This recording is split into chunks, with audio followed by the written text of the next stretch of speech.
Good day, everyone, and welcome to Home at the Hollow. Thank you so much for joining me today. I'm sharing one of my absolute most favorite recipes. One, because it tastes really good. It's very moist. And two, because it's so darn easy.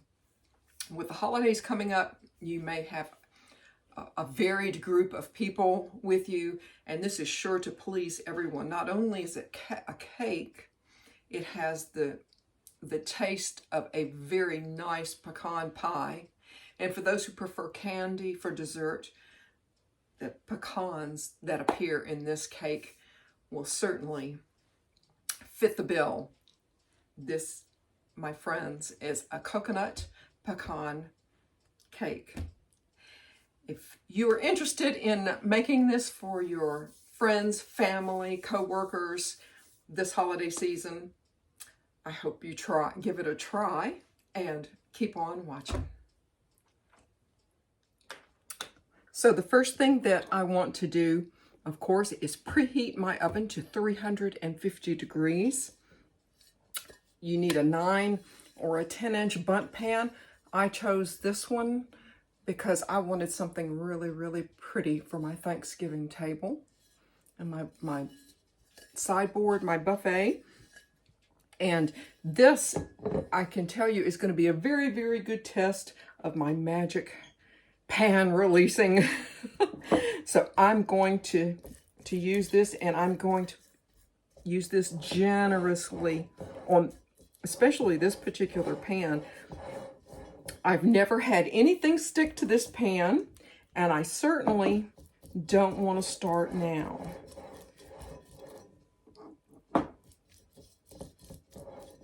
This is an exceptional, even though it uses a mix, this is really an exceptional tasting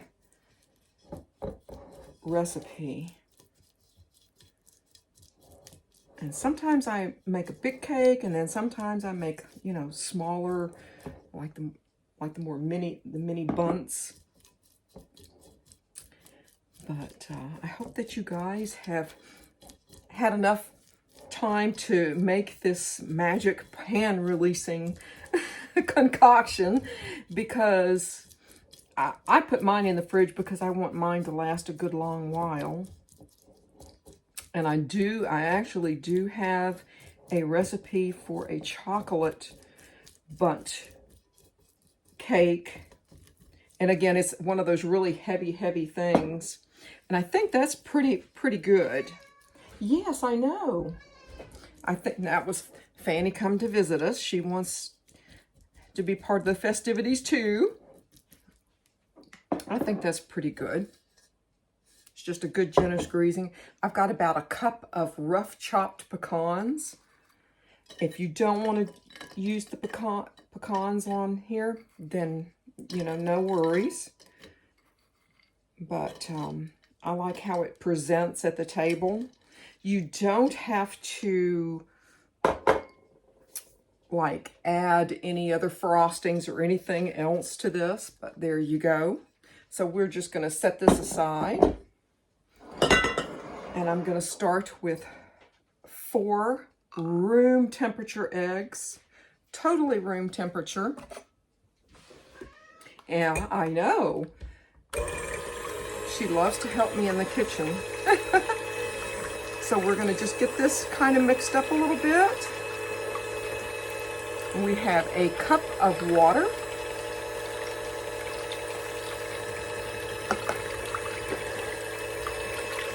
And 3/4 of a cup of vegetable oil or canola oil or what have you. And I think that's a pretty good mix.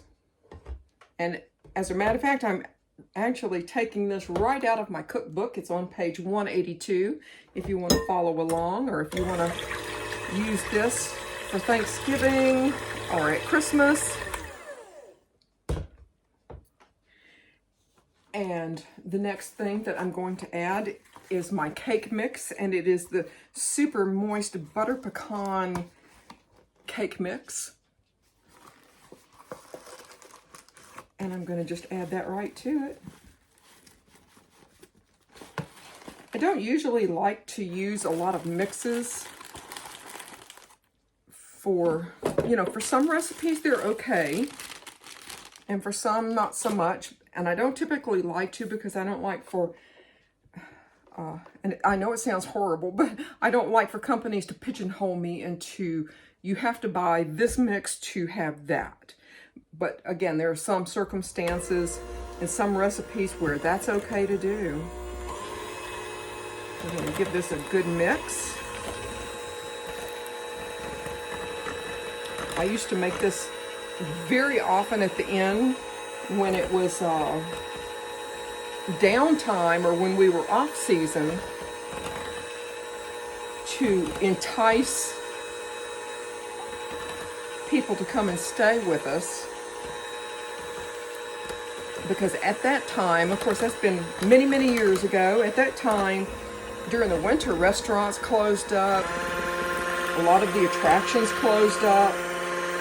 So it was kind of tough. So to give them a really good, decent meal while they were staying with us, I would often do dinners.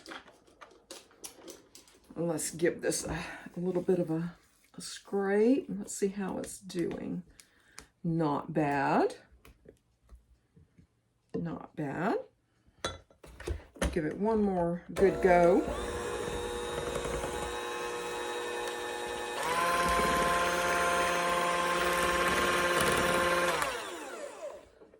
And we're going to add to this one of these plastic tubs of the coconut pecan frosting. Yes, frosting. I love coconuts and I love pecans. And this is just a beautiful, beautiful recipe that, you know, if you have people like-minded, they're going to love it.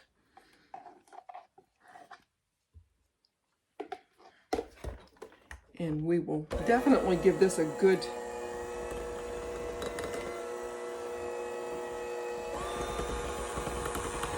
mix in.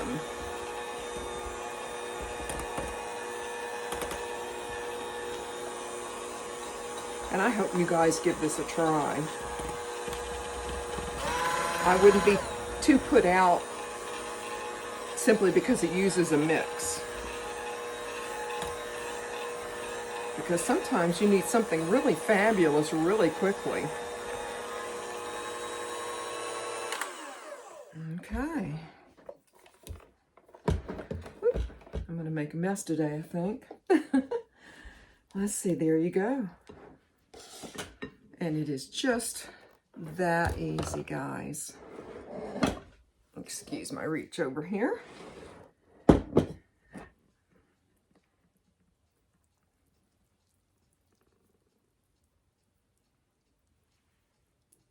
It'll take probably a good while to cook, but you know, you just charm your guests and have a wonderful, wonderful dinner, maybe a couple of hot teas after dinner, and this is gorgeous. So we will place this in the oven, and for probably an hour, I would start checking it at 50 minutes and go from there. You guys know I'm kind of getting used to my oven a little bit, but I'm going to let it go for 50 minutes and then I'm going to check it and allow it to cool, turn it out. I'm going to turn it out in front of you guys though, because I want you to see how well this works. And we will be back.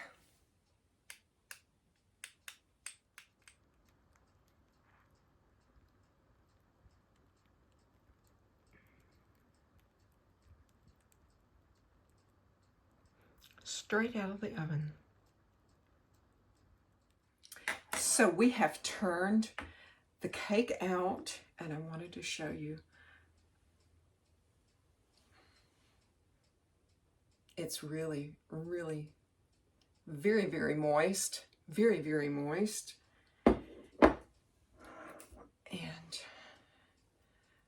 show you how well it turned out. I think you guys can see. So I think I'm going to have some really happy guests, don't you think?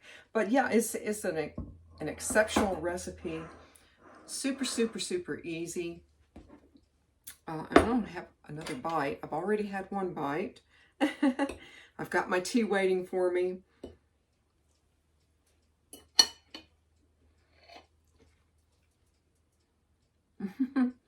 The cake itself